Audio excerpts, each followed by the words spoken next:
Bueno, vamos a iniciar la, la clase de hoy, eh, en el que vamos a tratar de poner en orden las tareas que nos restan en este cursado de literatura política y derecho. Como siempre, comienzo preguntándole si hay alguna duda o si tienen algún aporte que hacer antes de comenzar la clase. Profe, yo le quería consultar el tema del parcial del viernes de la semana que viene.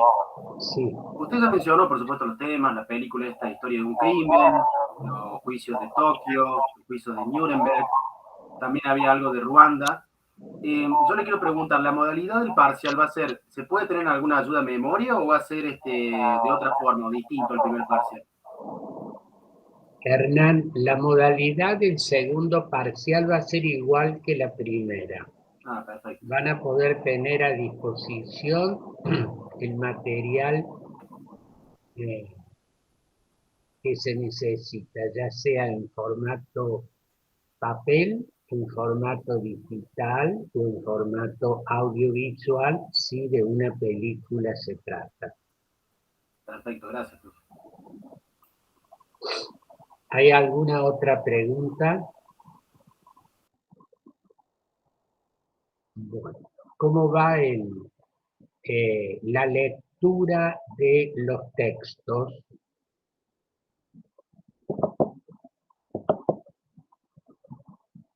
Yo estuve viendo lo de los juicios de Tokio y los juicios de Tokio, veo que usted subió un par de videos de Nuremberg, de Tokio y de Ruanda. Y en el caso de los juicios de Tokio, lo que yo vi, usted nos pidió más o menos que analizáramos, ¿no? Comparáramos con Argentina en 1985 y... Sí, Perdón, Hernán, sí, no te he escuchado bien. ¿Qué me decías? no, perdón. Que estuve viendo los juicios de Tokio, no sé si ahí me puede escuchar un Sí, poquito mejor. Hernán. Bueno, y usted nos pidió que analizáramos comparando con los juicios de Nuremberg, con Argentina, bueno, los juicios a las juntas que tuvo Argentina. Y lo que yo me di cuenta en este juicio de Tokio, que fue 3 años después de la Segunda Guerra Mundial, es que el veredicto que se dictó en el juicio, porque fue condenado Japón por Estados Unidos, ¿no? Que fue el que ganó en la Segunda Guerra Mundial, Estados Unidos le ganó a Japón la guerra. Y lo que se desprende de lo que yo vi, por lo menos, es que el veredicto fue poco objetivo, porque todo lo que formaba parte, digamos, de los fiscales y de los jueces en el juicio, estaban del mismo lado. O sea, era un veredicto poco objetivo, digámoslo así, porque todos, estaban los fiscales y los jueces todos del mismo lado, cuando en realidad el fiscal es el que acusa y el juez es el que juzga, ¿no? Eso por un lado. Por el otro también, lo que vi es que Japón había firmado un pacto, que era el Pacto de París, y había firmado las conferencias de La Haya, y a pesar de haber firmado estos acuerdos, Estados Unidos lo acusó, digamos, de matanza de civiles, de experimentación con seres humanos, trabajos forzados y usos de armas químicas. A pesar de que Japón ya había firmado estos acuerdos, fue acusado de crímenes contra la humanidad. Después, otra cosa que me llamó la atención es que los norteamericanos excluyeron al emperador. Por ejemplo, en los juicios de Nuremberg no se pudo juzgar a Hitler porque Hitler, bueno, se había suicidado, supuestamente. Y en este caso, lo que pasó fue que se excluyó del proceso judicial al emperador Hirohito, creo que era el nombre, para controlar los ánimos, porque pensaron que si se juzgaba al emperador, iban a desatar una revolución social. Entonces lo excluyeron del juicio. Eso también es bastante extraño, ¿no? Porque el emperador se supone que es el máximo responsable del país y es el que daba las órdenes en la guerra. Y también varios de los acusados intentaron suicidarse, ¿no? Japón tiene esa forma de ver, digamos, la vida o esa ética de que no soportan la vergüenza y se terminan suicidando. Eso ha pasado siempre en la historia de Japón, ¿no? Tienen otra forma de ver la vida que nosotros los occidentales. Eso más o menos lo que yo vi los archivos, del video que usted subió, ahí había un resumen del juicio y bueno, más o menos, eso es las conclusiones que puede sacar.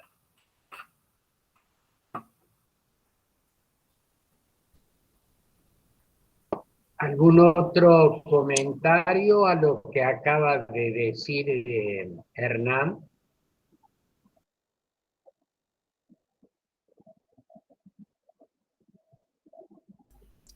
¿Mencionaban algo de Pearl Harbor en la película?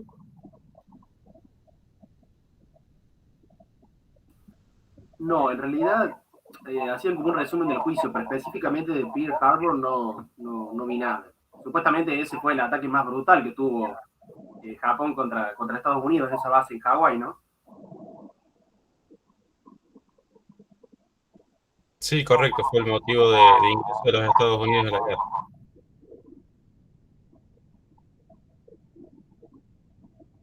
Bueno, eh,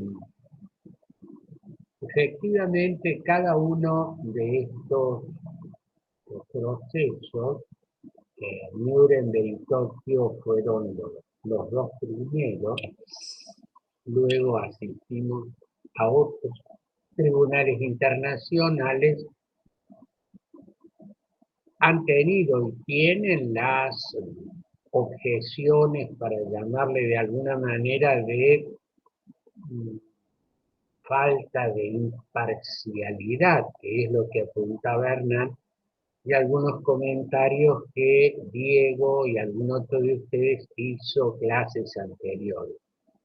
Efectivamente, esto es un tema eh, que está en discusión desde el comienzo, una experiencia inédita, el juzgamiento de estos crímenes de guerra, por un lado. Por otro lado, a la última observación que hizo Hernán sobre la exclusión del emperador Hirohito, efectivamente, de este tribunal, tuvo que ver con una decisión, eh, en este caso una de las potencias vencedoras, los Estados Unidos, y quien estaba actuando en, en nombre del país vencedor en la administración del país, era el general Douglas MacArthur, que está presente allí en la película.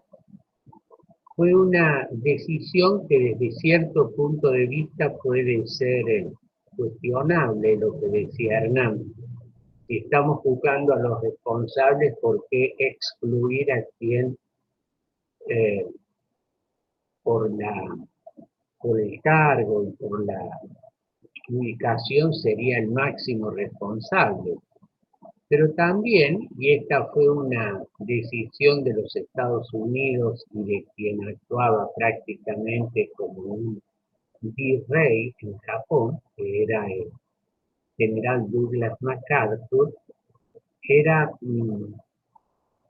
mantener, que la historia pareciera haberle dado la razón, mantener una figura que permitiera una reconstrucción eh, no solo física, sino institucional de Japón.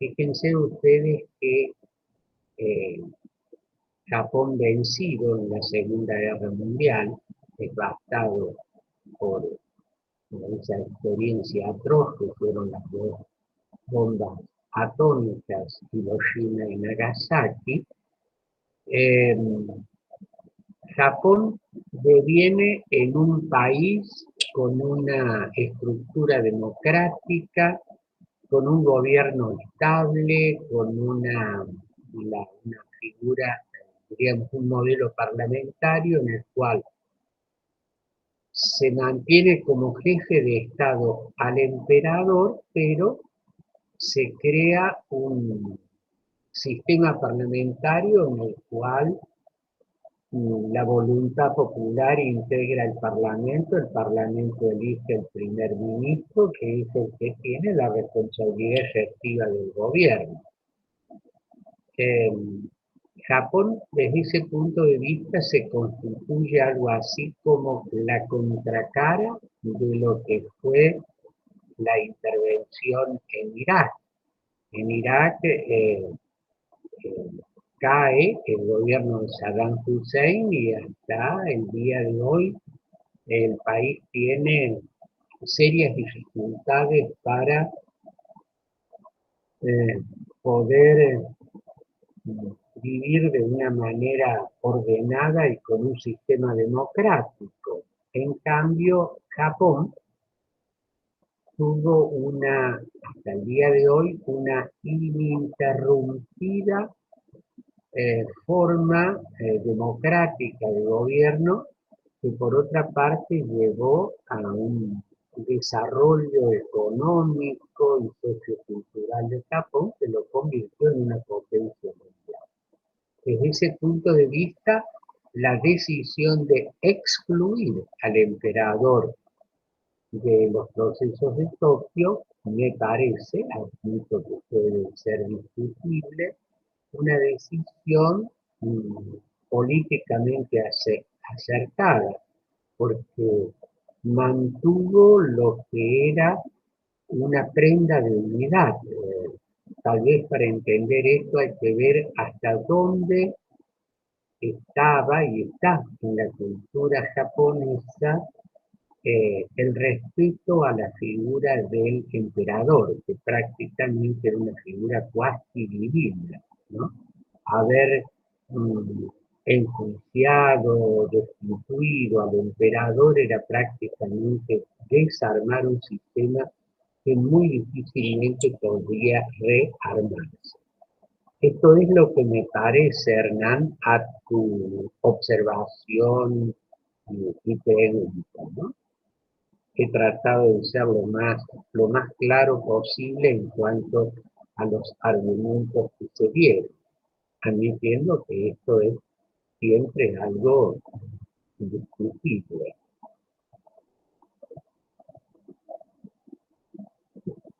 No sé si hay algún otro comentario. Bueno, yo vi la de Historia de un crimen, y en un momento dado mencionan a una ley alemana de 1968, me parece, que básicamente hacía que el juzgamiento de delitos que cometieron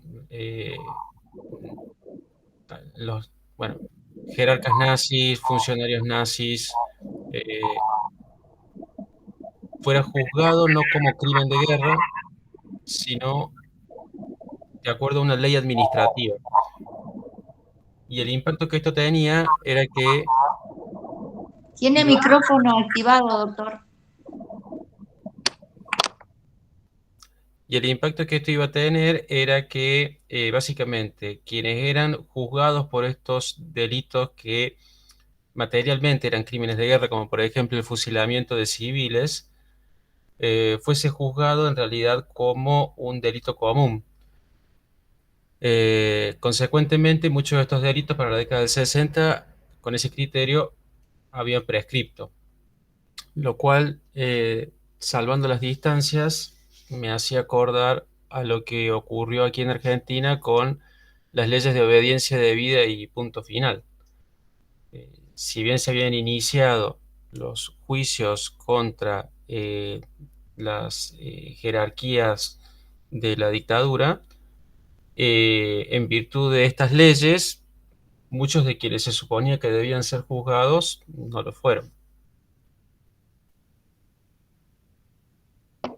Muy bien, gracias Diego. Yo les recuerdo a propósito de esto, porque algunos habían preguntado, nuestro examen, nuestro segundo parcial será, por un lado, presencial Por otro lado, ya le respondí a Hernán con la modalidad a libro abierto, es decir, que podrán tener el material a disposición, repito, tanto en el formato escrito o digital y el material audiovisual. La segunda cuestión, acaba de mencionar Diego, no le pregunté más, ni quiero avanzar sobre esto, porque Diego ya ha visto la película, seguramente otros todavía no la han visto ni la van a ver. Entonces, yo les voy a formular algunas cuestiones en torno a esta película. Yo les había anticipado cuando lo sugerí, bueno, una sugerencia que implica ahora una obligación para poder hacer el segundo parcial, acerca de la relación entre legalidad y justicia, ¿no? Hice referencia a la cuestión que se plantea de manera paradigmática en Antígona, ¿no? La ley es justa, ¿qué ocurre cuando la ley no es justa? Bueno, toda esta problemática. No avanzo más porque en lo demás tienen cada uno que ver y sacar sus propias conclusiones. Entonces, por un lado, el segundo parcial tiene que ver con dos cuestiones. El texto, ¿no?, que ustedes han elegido y que están leyendo o terminando de leer, y esta película que hemos puesto a consideración de ustedes. El coloquio del día 22, que será presencial, también en la misma aula, en la facultad donde nos vimos en el primer, donde nos vamos a ver en el segundo parcial. En este coloquio ustedes van a tener que, y eso se los voy a dejar también por escrito en el grupo de Facebook, como para que no se pierda con lo siguiente. Ustedes deberán elegir dentro de la lectura que hemos realizado, las que están haciendo y o las que puedan hacer, un tema. Ustedes han visto en el programa, hay una serie de temas, democracia, transición, gobierno autoritario, totalitarismo. Deberán elegir un tema, y lo desarrollarán de acuerdo a el o los textos que ustedes hayan elegido y que tengan relación con él. Ustedes van a poder en el coloquio exponerlo. Lo único que previamente, 24 horas antes del coloquio, deberán a través del correo haber enviado un pequeño trabajo, que lo podrán hacer en un formato de Word, PDF, PowerPoint, Instagram y o eh, en formato audiovisual, pueden grabar un pequeño video, un podcast, o sea, la forma la eligen ustedes para desarrollar ese tema que ustedes van a tener que explicar en el coloquio. La segunda cuestión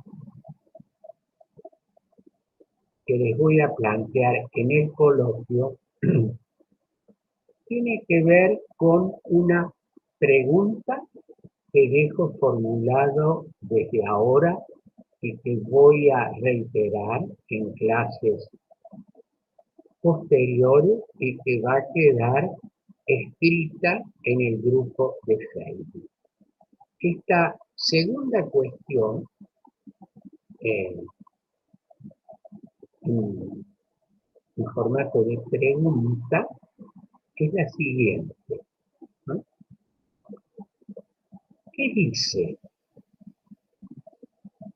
el Quijote acerca de los gobernantes y los jueces? ¿Alguno de ustedes ha leído, tal vez todos, esta obra imperecedera e inmortal de Miguel de Cervantes Saavedra, que es El Quijote?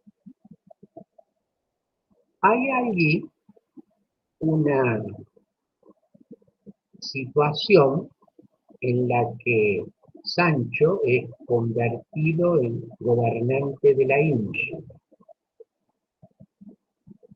Allí Don Quijote hablará de jueces y gobernantes. Tengo para mí, me parece que lo van a tener ustedes, que este tema, estos consejos, estas observaciones que hace el Quijote acerca de gobernantes y de jueces tienen un valor imperecedero.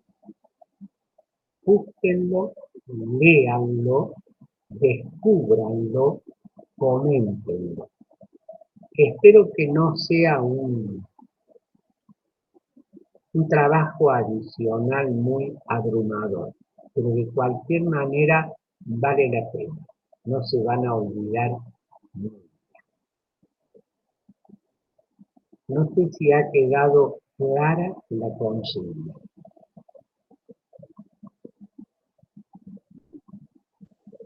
Creería que sí. A ver si entendí correctamente.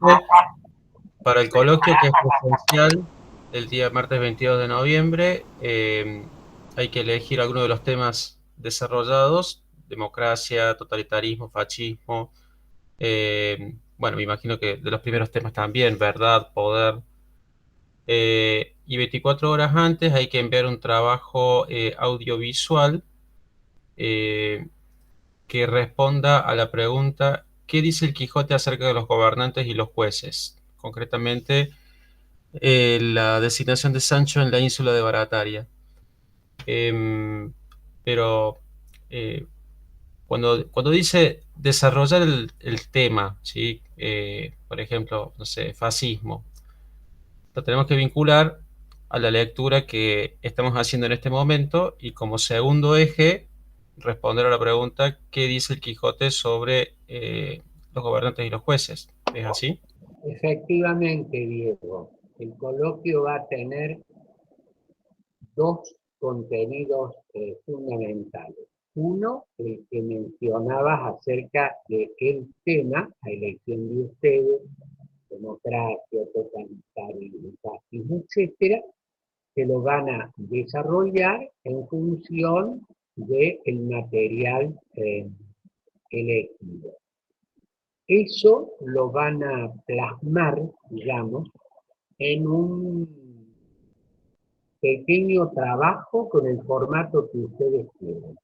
incluye desde Word, ¿no?, el formato más tradicional y simple, hasta cualquiera de las alternativas que la tecnología y las redes ofrecen. De hecho, ya que Diego terminó la pregunta y todos ustedes escucharon, él introdujo una forma, además muy interesante, una suerte de teatro leído, ¿sí? Él mismo hizo las dos voces acerca de una obra o parte de una obra que era Miseria, eh, Miseria del Tercer Reich, de Bertolt Brecht.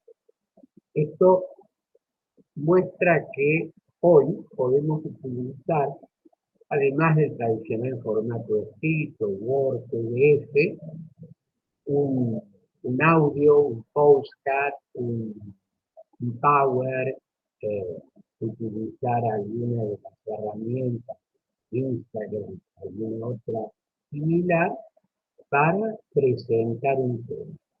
O sea,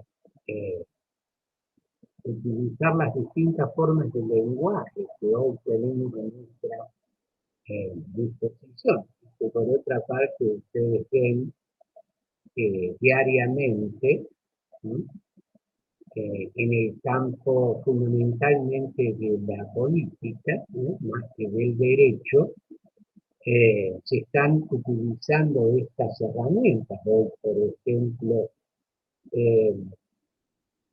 gobernantes, políticos, oficialistas, opositores, hablan a través de este pajarito, ¿no?, tan simpático, el tuyo, ¿no? Y también otras eh,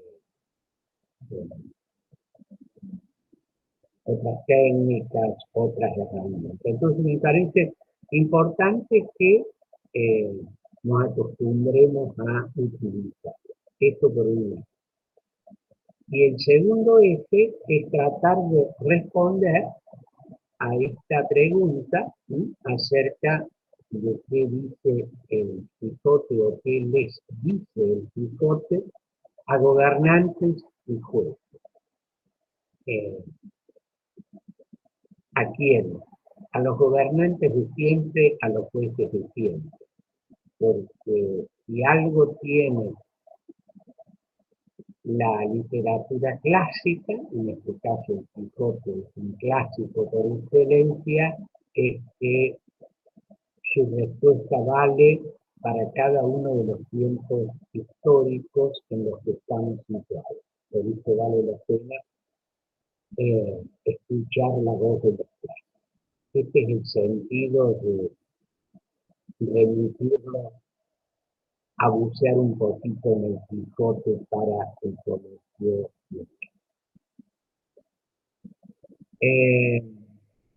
No sé si sobre esto hay alguna duda. Me parece importante que todos lo tengan claro. Lo voy a dejar por escrito para que los alumnos que no han podido asistir a clase, que después van a ver la versión grabada y van a leer en el grupo de Facebook de la clase. No sé si desean preguntar o aportar algo a esto. Profe, yo tenía una duda. Esto sería en el caso del coloquio, bueno, promocional o examen final. Estamos hablando de, o va a ser igual o va a ser distinto, digamos, si es un examen final o una promoción. Este coloquio que usted menciona. Hernán, usted va a optar por la promoción. Sí, estaría por la promoción. No sé cómo andamos con el promedio, pero sí, sería promoción. Sí, vamos a mantener este formato. ¿Sí? Perfecto, gracias, profe.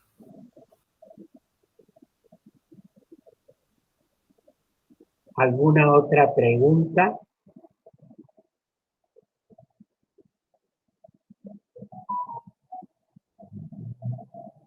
Bien.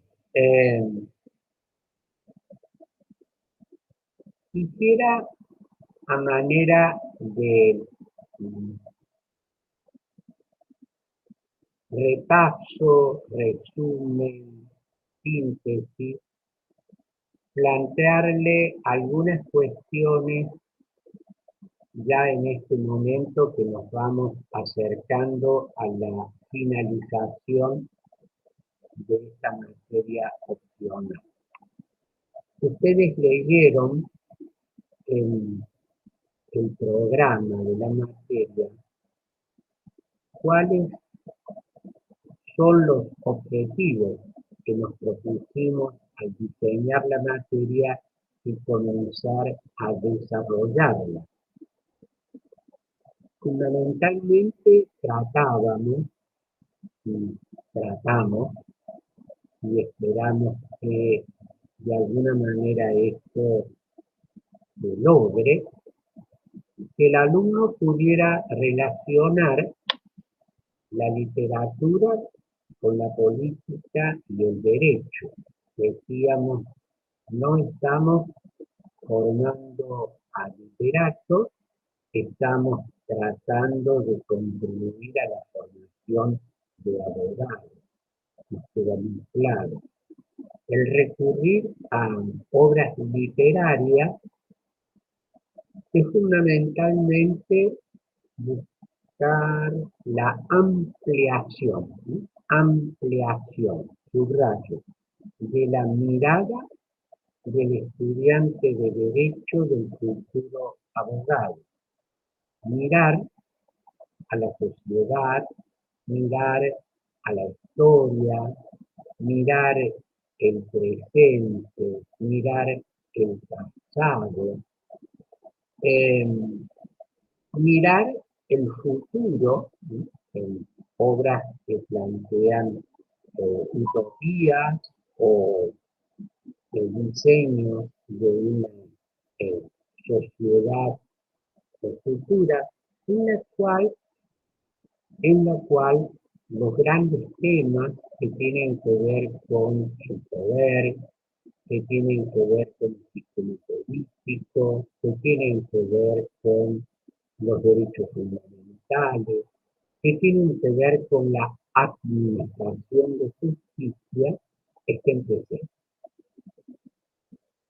Y yo les dije, incluso tal vez suena reiterativo, como uno podría, en el ejercicio profesional, de hecho yo lo he utilizado varias veces, recurrir a obras literarias para ponerlas en funcionamiento, digamos, en un pleito, ¿sí? En un juicio. Les recuerdo el ejemplo que elegí, es un ejemplo personal, lo menciono porque lo he utilizado hace muy poco tiempo, en una defensa penal, recurrir a la inmortal novela de Víctor Hugo, Los Miserables, ¿sí? Entonces, en esa obra, los estilos, los personajes, uno que encarna la tenaz persecución en nombre de la ley, otro que encarna una visión misericordiosa de redimir al delinque, ¿sí? La figura de policía por un lado, la figura del obispo por el otro, dos figuras antagónicas que plantea Víctor Hugo en Los Miserables, y ese protagonista que está siendo perseguido por la justicia y que encuentra un lugar de amparo y misericordia en una figura que sería antagónica a la de su perseguidor. Bueno, yo utilicé estas escenas, esta novela,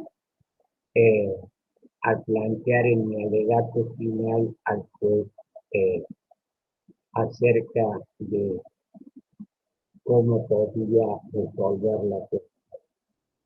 Otras veces, la lectura de una obra literaria nos permite adentrarnos en una serie de aspectos que van más allá de la ley. No estoy diciendo en contra de la ley, más allá de la ley. Por eso, varias veces utilicé la expresión de evitar anteojeras. Esas anteojeras que se le suelen aplicar a los caballos para que no se distraigan ni a izquierda ni a derecha y no miren atrás, sino solamente al frente, y puedan trasladar el carruaje al que están unidos. Bueno, esta mirada unilateral, esta mirada con anteojeras, que no mira los costados, que no mira la sociedad, que no mira la historia, que no prevé hacia el futuro en la aplicación de la ley, es muy peligroso. Y por eso es que a un futuro abogado, que son ustedes, me parece que les puede ayudar esta incursión en la literatura, de la mano de testimonios, de la mano de creaciones, de la mano de denuncias, de la mano de propuestas que tiene cada una de las obras que hemos puesto a disposición de ustedes. Este era, es y seguirá siendo el objetivo de esta materia. No es que el alumno conozca texto, no es que el alumno repita de una manera no razonada lo que han escrito otros autores, sino que le permita reflexionar, ¿sí? Reflexionar sobre la aplicación del derecho, sobre el funcionamiento de la justicia, sobre de qué manera en la sociedad se vive, se aplica o se desconoce la ley. Es mucho más que un texto que está escrito y que será aplicado eventualmente en la sentencia de un juez, o que será invocado por nosotros como abogados en la búsqueda de la resolución de un conflicto, de la reivindicación de un derecho, etc. ¿Sí? Y acá también, de nuevo, que no nos quedamos en la palabra y el concepto de derecho, sino que permanentemente hablamos de la justicia, que no debemos olvidar nunca. ¿Sí? El derecho es justo, esto sirve a la justicia y por eso es que hemos colocado allí en esta película, ¿sí? Historia de un crimen, de nuevo esta pregunta, y ustedes que seguramente van a poder identificar, ¿sí? Con el protagonista, ¿sí? Un abogado joven, sin demasiada experiencia previa, que tiene que afrontar un proceso que inicialmente parece muy sencillo, que todo está muy claro, y bueno, y ustedes van a advertir que no es tan así. También nos damos cuenta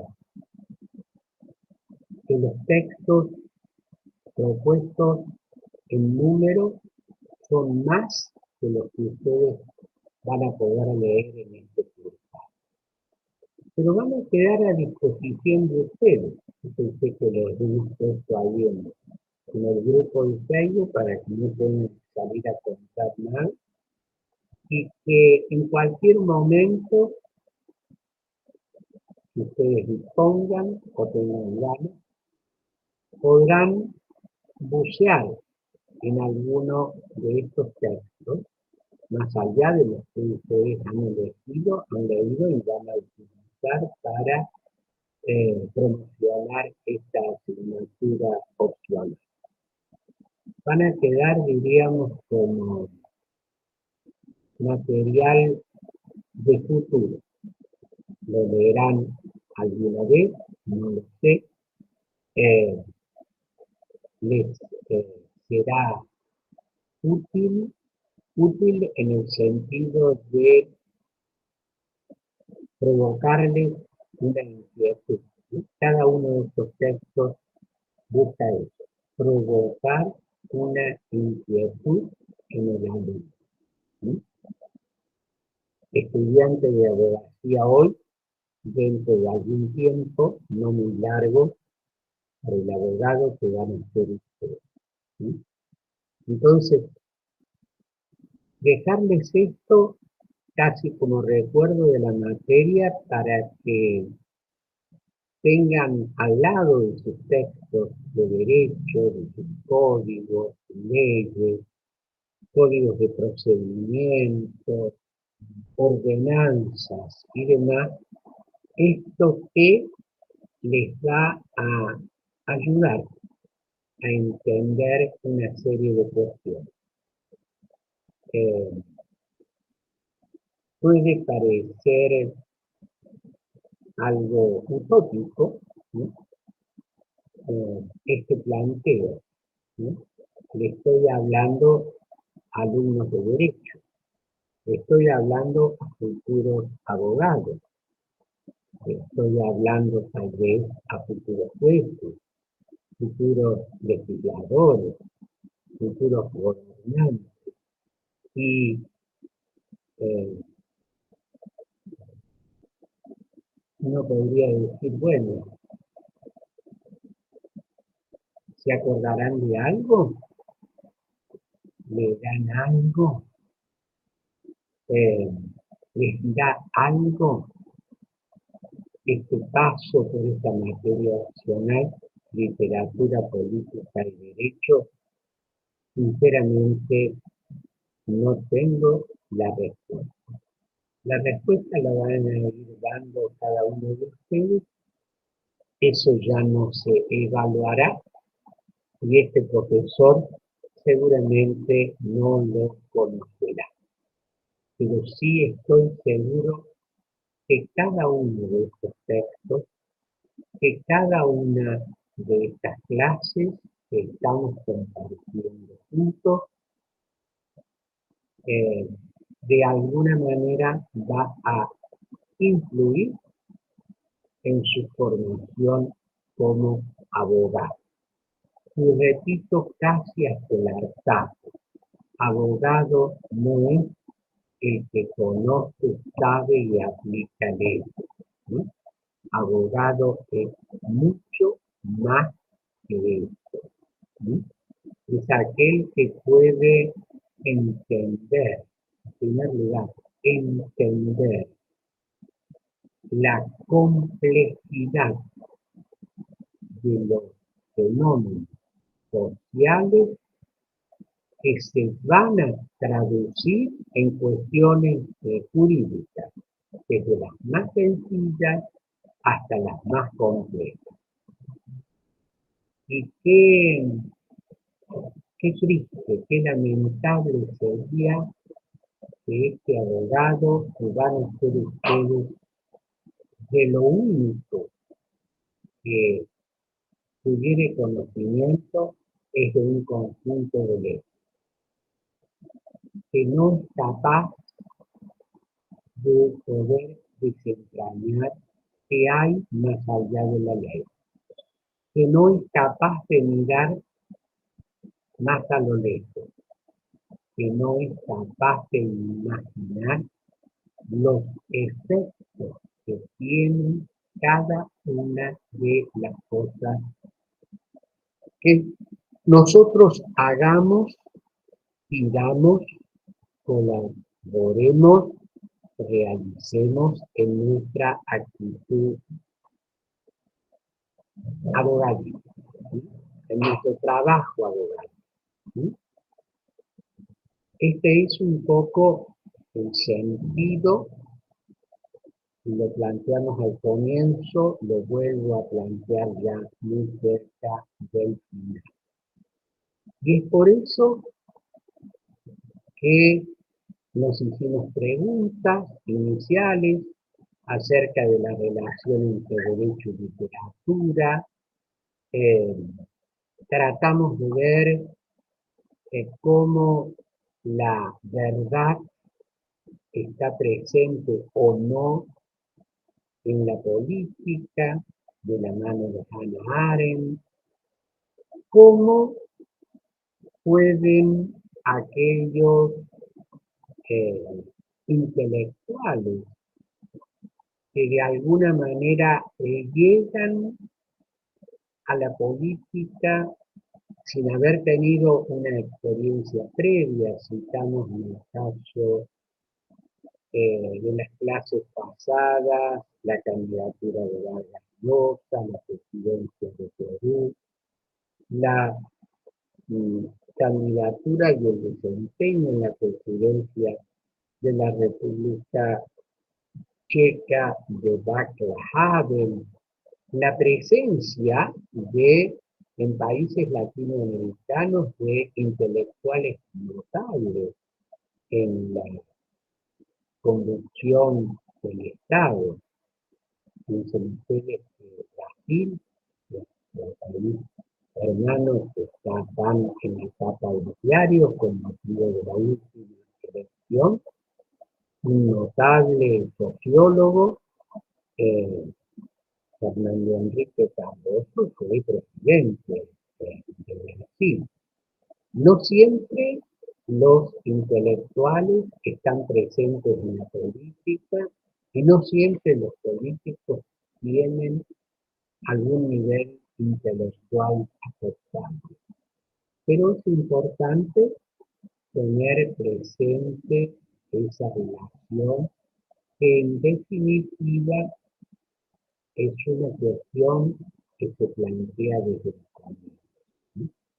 ¿Cómo hacer para unir el saber con el poder? Esa es la pregunta que se hizo Platón y su respuesta fue hacer poderoso al sabio. Esa es la respuesta. Discutida y discutible, por supuesto, pero la pregunta es permanente. ¿Cómo hacer para unir saber y poder? Bien, estas son algunas de las cuestiones que hemos venido planteando a través de nuestras clases, a través de nuestras lecturas y seguiremos hasta culminar. Son ustedes los que dan en última instancia, más allá de la evaluación formal, poderse responder si todo esto que estamos planteando ha podido tener lugar, tiene algún efecto, les va a ser en el buen sentido de utilidad hacia el futuro. Yo no tengo las respuestas, simplemente hago el planteo y hago las preguntas. Es un poco lo que me interesaba plantear a manera de resumen de lo visto. Voy a agregar, en función de algunos acontecimientos que están transcurriendo en países vecinos. Ustedes saben que acaba de celebrarse la elección, segunda vuelta, la elección presidencial en Brasil. Piensen ustedes que en esta elección, numéricamente hablando, una de las más importantes del mundo, porque el demos que decide quiénes son sus gobernantes tiene apenas el tamaño de 156 millones de personas. Han votado más de 150 millones de personas. Etapa de los diarios, de los portales, de las imágenes, las discusiones post-elección en Brasil. Y me parece que alguno de ustedes, creo que Diego, si no me equivoco, hizo una relación hablando del tema, las dificultades o la crisis de ciertos aspectos de la democracia representativa hoy, vinculó a el resultado de la elección en el cual Trump, el expresidente Donald Trump, fue derrotado y asumió el presidente Biden, que incluso hubo una serie de hechos impensados, como el asalto al Capitolio. Y bueno, muchos están estableciendo relaciones de similitud entre los partidarios del derrotado presidente Trump con los partidarios del derrotado presidente Bolsonaro. Y yo hice referencia en clases anteriores, tuvimos un interesante intercambio de opiniones con Diego Ignacio acerca de este tema, de si se trata de una crisis de la democracia representativa o de una vuelta a el fascismo. Y ahí apareció el trabajo de Emilio Gentile y el reportaje que está incluido en este grupo de Facebook a Emilio Gentile, donde él sostiene que no se trata de una vuelta a un régimen totalitario de preguerra, en medio de la Primera y Segunda Guerra Mundial, el fascismo, sino de una crisis que afecta el funcionamiento de la democracia, fundamentalmente en la dimensión representativa. Y entonces eso lo vinculamos a un texto ficcional. En algún momento yo les ruego que ustedes lo lean, porque es muy interesante. Conjura contra América, de Philip Roth, a donde el autor plantea en un escenario ficcional un triunfo en una elección presidencial que abre un ciclo no democrático en los Estados Unidos. Digo esto porque en distintos escenarios latinoamericanos y europeos, también en países asiáticos, se plantea esta cuestión, ¿sí? ¿Qué le está pasando al sistema democrático, aún en países en los que se da el procedimiento democrático de la elección de los gobernantes? Y acá siempre es bueno recordar que sin esta elección popular no hay democracia, con solo la elección popular de los gobernantes no está asegurada la democracia. La elección es un elemento insustituible. Sin elecciones no hay democracia, pero no es suficiente. Con solo elecciones no hay democracia. Elecciones en Brasil ahora, elecciones de medio término en los Estados Unidos, dentro de muy poco tiempo, elecciones en nuestro país el año que viene, elecciones que hubo recientemente en países latinoamericanos, elecciones que acaban de producirse en países europeos con resultados discutidos, discutibles, etc. Entonces, ¿por qué menciono esto? Porque muchas lecturas de obras literarias, novelas, ensayos, testimonios, obras ficcionales, la cultura de América es una obra ficcional, nos llevan a colocarnos frente a esta cuestión que no es poca cosa, ¿sí? No es poca cosa. Tiene que ver nada más ni nada menos con la vigencia o no del sistema político democrático en la región de México. Esto es básicamente lo que quería compartir con ustedes en la clase de hoy.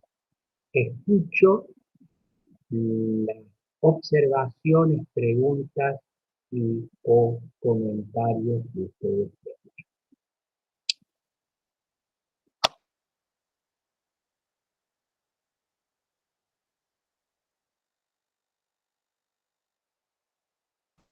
Profe, recién usted hacía referencia a Bolsonaro y a Lula, ¿no? Estuvo saliendo en los medios de comunicación estos días, ¿no? Que hay bastante violencia, que hay una parte del país que no reconoce la victoria de Lula.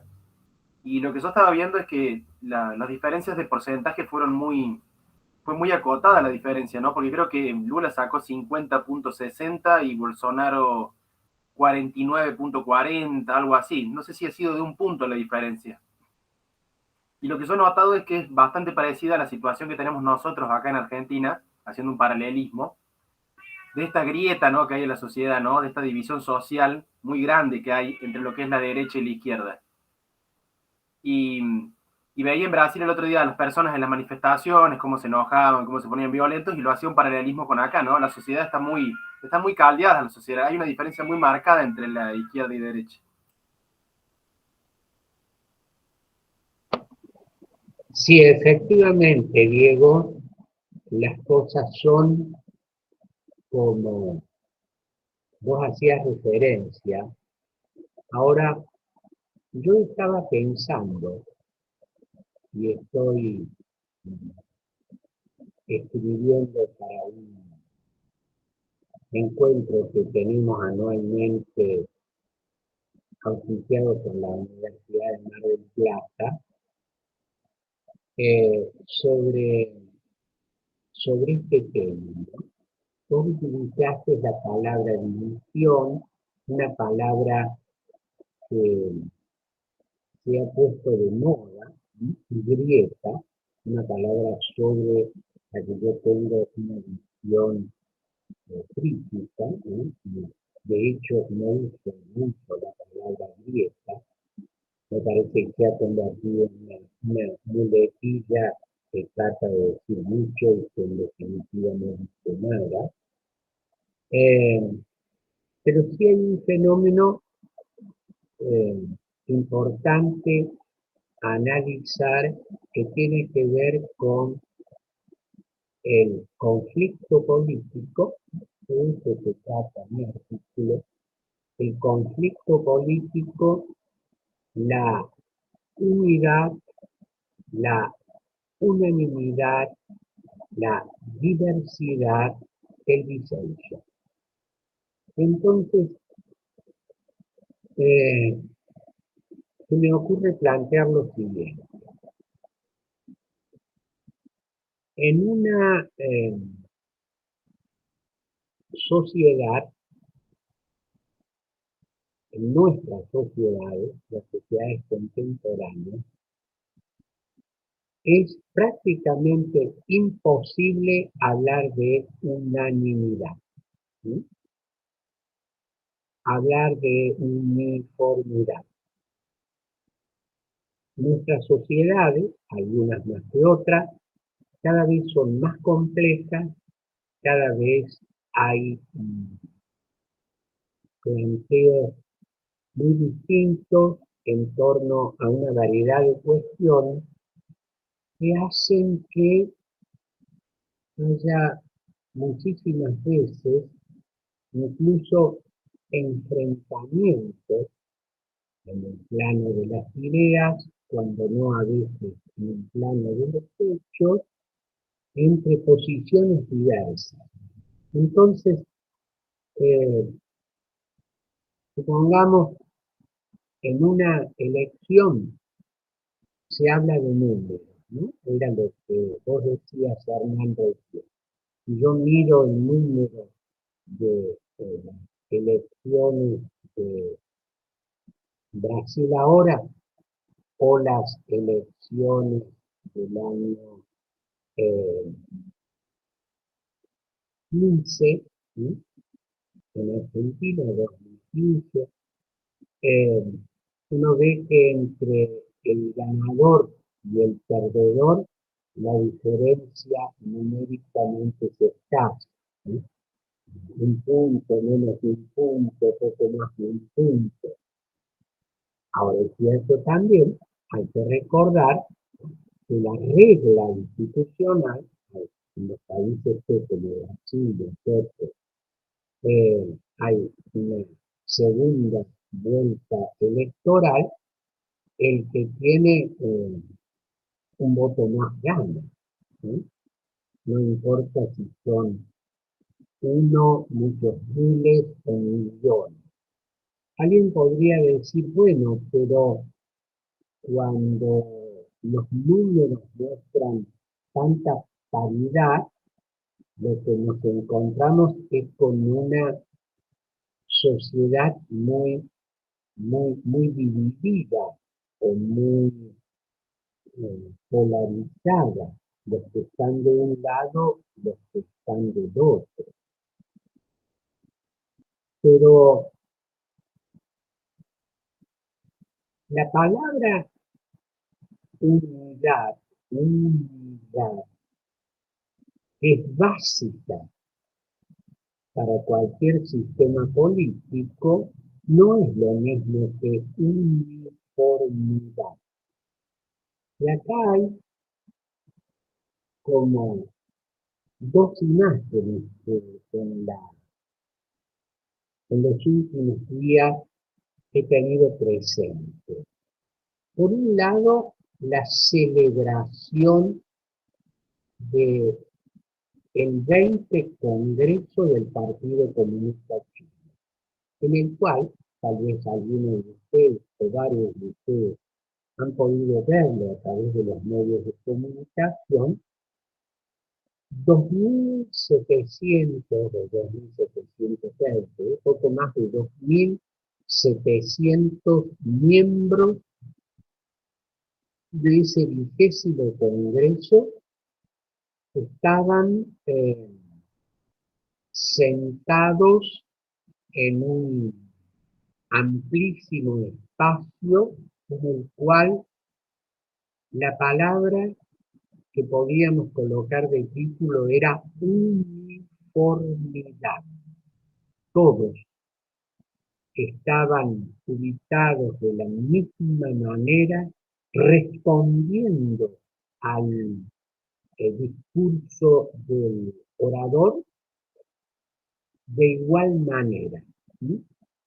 aceptando, escuchando, aceptando, aplaudiendo. Allí había absoluta uniformidad, de tal manera que la posibilidad de discusión o disidencia no estaba presente. Esto sería la antípoda de un sistema democrático que supone discusión, deliberación, contraposición de posiciones, de ideas, de propuestas. Entonces, un debate, mejor dicho, debate es una palabra que no le cabe, ¿no? Una exposición frente a un auditorio de 2.700 delegados que constituían el órgano superior del único partido de ese inmenso imperio que es la China comunista. ¿Sí? Unanimidad, uniformidad, consenso imposible, contraposición de postura inexistente. En la otra vereda aparecen estos escenarios a veces complicados, ruidosos, con posiciones que a veces nos hacen hablar de peligro, ¿no?, del sistema mismo. Me estoy refiriendo a estas elecciones democráticas, como las que vos hacías referencia, Hernán, ¿no? Indudablemente que acá estamos en la contracara. Necesidad de unidad, sí, pero, ¿qué pasaría en el sistema democrático? Siempre habrá voces divergentes. Siempre habrá que resolver las cuestiones fundamentales con la aplicación de la regla mayoritaria, sin desconocer, sin negar, sin prohibir la existencia de las voces minoritarias. Yo acudo a una expresión que está tomada de un autor muy antiguo, ¿sí?, Agustín de Hipona, que fue un notable pensador, ¿sí? Agustín se refería, en una expresión que él la refería a la iglesia de la que formaba parte, la iglesia católica, y Agustín decía en el dogma, es decir, en lo indiscutible, unidad, ¿sí?, en lo opinable, libertad, y en todo, caridad. Yo me he apropiado de esta expresión agustiniana y trasladada al sistema democrático diría que tiene que haber un núcleo en el cual debe haber no discusión, ni unidad. Ustedes se preguntarán cuál es. Bueno, en un sistema democrático hay un núcleo de cuestiones que no pueden discutirse y en la cual tiene que haber unidad. ¿Sí? ¿Cuáles son? Los derechos fundamentales. ¿Sí? Ese núcleo de derechos fundamentales que emanan de la dignidad de la persona humana. En el resto como es opinable, tiene que haber libertad.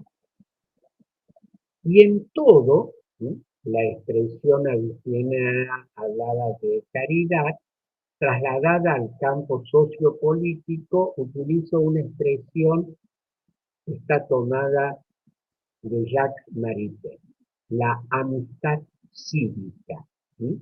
Es decir, ese vínculo que une a los ciudadanos de un sistema político en el cual no se ven como enemigos irreconciliables, a lo sumo como adversarios. Esto es un poco lo que me parece que podría, con esta forma, entenderse como que en estas ruidosas y a veces preocupantes imágenes de nuestras democracias, ¿sí?, en la cual a veces se aspira a una, esto sería para algunos sellar o saldar la famosa grieta, que no exista esto, ¿no? Y algunos me parece que tienen la búsqueda o la idea de una uniformidad, que no es lo mismo que unidad, y que la uniformidad es contraria al sistema democrático. Yo sé que todo esto es algo muy discutido y discutible, ¿no? Pero bueno, es una manera de ver el tema que quería compartirlo muy rápidamente con ustedes y mucho más a partir de su observación, Hernán.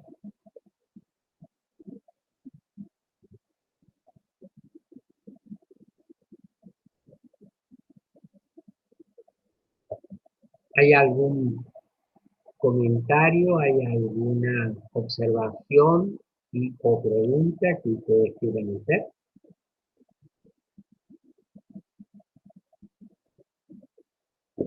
No, doctor. Gracias, Helga. Quiero decirle que me disculpe que estoy apagando la cámara porque hay varios servicios y tenemos que ir y venir. Por Muy eso, bien, Helga, perfecto. Muy bien, muy bien. Si no hay ninguna otra cuestión o pregunta o a esto ha quedado claro, vamos a ir cerrando la clase de hoy y nos vamos a despedir.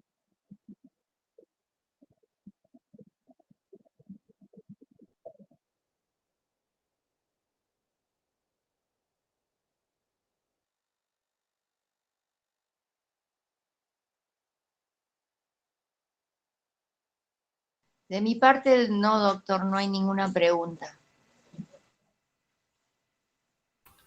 Tiene el micrófono apagado, profe.